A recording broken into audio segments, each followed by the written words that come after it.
Let me show you how the most sensitive operations in the country happen right in front of people who have no idea what they're looking at. Psychology of invisibility. In 1989, the Air Force had a problem. Groom Lake, better known as Area 51, was getting too much attention. Conspiracy theories, trespassing incidents, congressional pressure for transparency, so they didn't shut it down, they diluted it.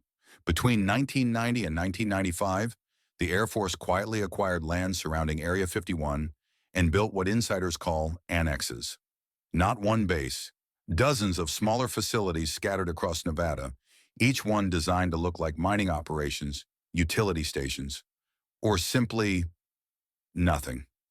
No fences, no guards, just gravel roads leading to prefab buildings that could be abandoned for all anyone knew. Except they weren't.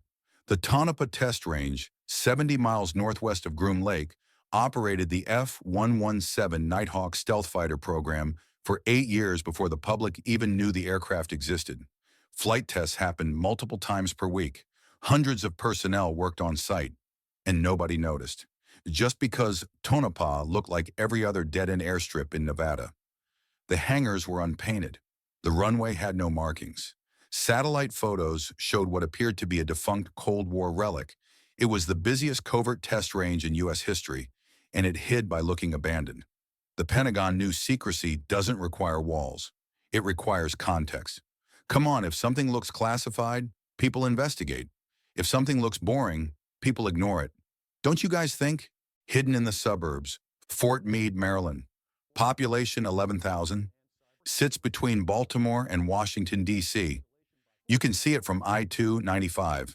There's a Walmart nearby, a Chick-fil-A, residential neighborhoods where people mow their lawns on weekends. And somewhere inside that sprawling campus is the NSA's Tailored Access Operations Unit, one of the most sophisticated cyber warfare divisions on the planet. The NSA doesn't advertise this. There are no signs, no public acknowledgement. The buildings housing TAO operations are listed on base maps as administrative offices. If you drove through Fort Meade, you'd see rows of identical tan buildings with tinted windows and absolutely nothing indicating what happens inside. In 2013, Edward Snowden's leaks revealed that these administrative offices were running global surveillance programs, intercepting billions of communications daily. TAO had been operating since 1998, 15 years, in a facility that looked like a corporate park.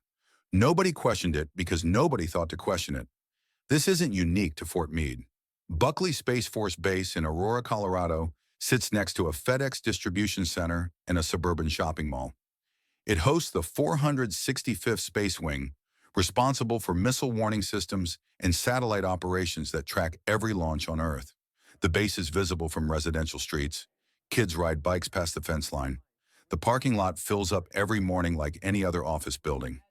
Most locals know there's a military installation there. What they don't know is that Buckley's Aerospace Data Facility processes more classified intelligence data than almost any other site in the U.S. outside of NSA headquarters. Here, the secrecy isn't in the location. It's actually in the assumption that something this visible can't possibly be that important. Airport strategy. At least 17 civilian airports across the U.S. are actually covers for secret military work. They stay hidden by pretending to be government use buildings or cargo facilities. Let me show you what I mean. Pinal Air Park near Marana, Arizona. Officially, it's a boneyard for retired commercial aircraft. You'll see rows of 747s and MD-80S sitting in the desert, stripped for parts, waiting to be scrapped. But Section 12 of the air park, the northwest corner, is different. No commercial aircraft parked there. The hangars don't have company logos. The only marking is a chain-link fence with authorized personnel-only signs. In 2011, a reporter from the Arizona Republic tried to investigate after locals reported seeing unmarked 737s flying in and out at odd hours. The airpark's public affairs office said it was private contractor business. They weren't lying. It was the CIA. Pinal Air Park has been used since the early 2000s as a logistics hub for rendition flights, the program that transported detainees to black sites overseas. The aircraft were registered to shell companies with names like Pegasus Technologies and Tepper Aviation. The flights were real, the companies were fake, and they operated out of a public airport where tourists came to photograph old planes. The same pattern shows up elsewhere. Rickenbacker International Airport in Columbus, Ohio. March Air Reserve Base integrated into a civilian airport in Riverside, California. Joint Base Andrews, technically military, but with commercial passenger gates right next to Air Force One's hangar. The strategy here is really brilliant. We know airports are loud, planes take off constantly, nobody tracks every flight, and if someone sees an unmarked aircraft, the assumption is cargo, not covert ops. Legal loophole. I know you might be wondering, how is this even legal? Simple. It's not secret if it's technically public. The U.S. military doesn't hide these facilities. They just don't advertise them. Under Title 10 of the U.S. Code, the Department of Defense can operate on any federal land without requiring state or local approval. They file land use permits. They pay property taxes when required. Everything is legally documented. But let me tell you the trick. The paperwork is deliberately vague. A facility listed as a communications relay station could be a server farm for NSA data collection. A meteorological research outpost could be tracking hypersonic missile tests. The description is accurate enough to satisfy bureaucracy, but boring enough that nobody investigates. There's also special access programs, or SAPs, the classification level above top secret. SAPs don't appear in congressional budgets by name. They're listed as line items under generic categories like research and development or infrastructure maintenance. The Pentagon's 2023 black budget was estimated at $99 billion, but the public breakdown didn't specify what any of that money funded. When journalists file Freedom of Information Act requests for details on the suspected covert sites, the responses come back almost entirely redacted. In 2018, The Intercept requested documents on a suspected NSA facility in Bluffdale, Utah. The response was 74 pages. 72 of them were completely blacked out. The 2 visible pages confirmed the facility existed and that it was operational. That's it. Legally, the government provided transparency. Practically, they revealed nothing. What happens when civilians get close? This sort of secrecy works until it doesn't. In 2015, a software engineer named Trevor Paglin spent months analyzing FAA flight data and noticed something strange. Restricted airspace zones were appearing on aviation maps with no corresponding military base listed. He cross-referenced satellite imagery and found facilities. One was in Cibola County, New Mexico.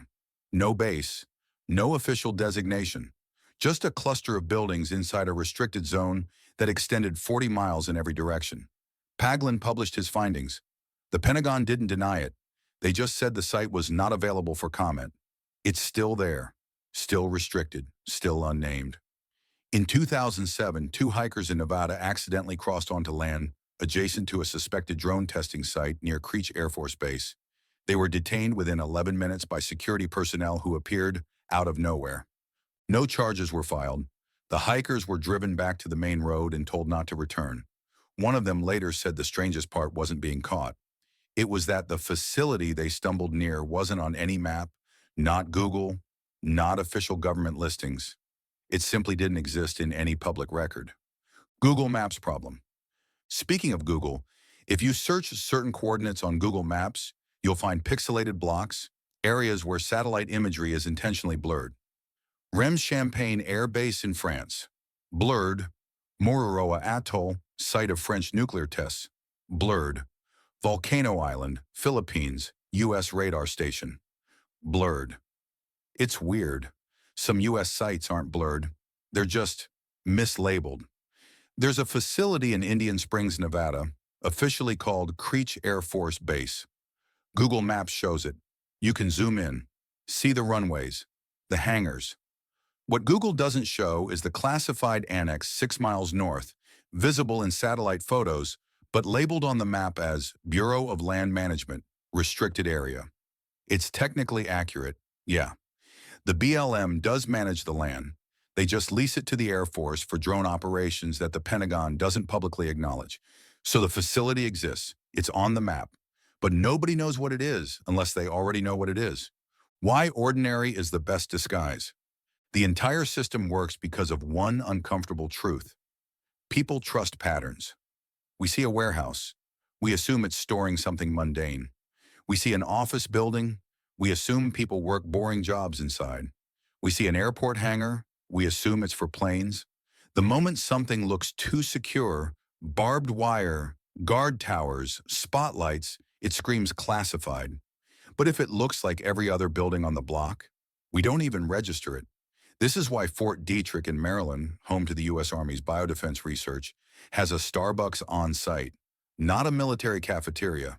Oh no, a civilian Starbucks franchise, open to the public.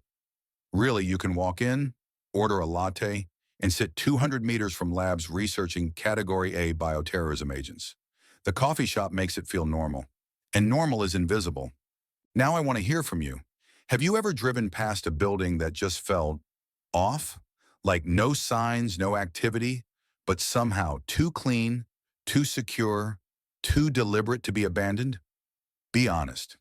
Drop your answer below. If this changed the way you see those boring warehouses and office parks, hit that subscribe button because I've got way more mysteries like this coming your way. And check out the next video right here.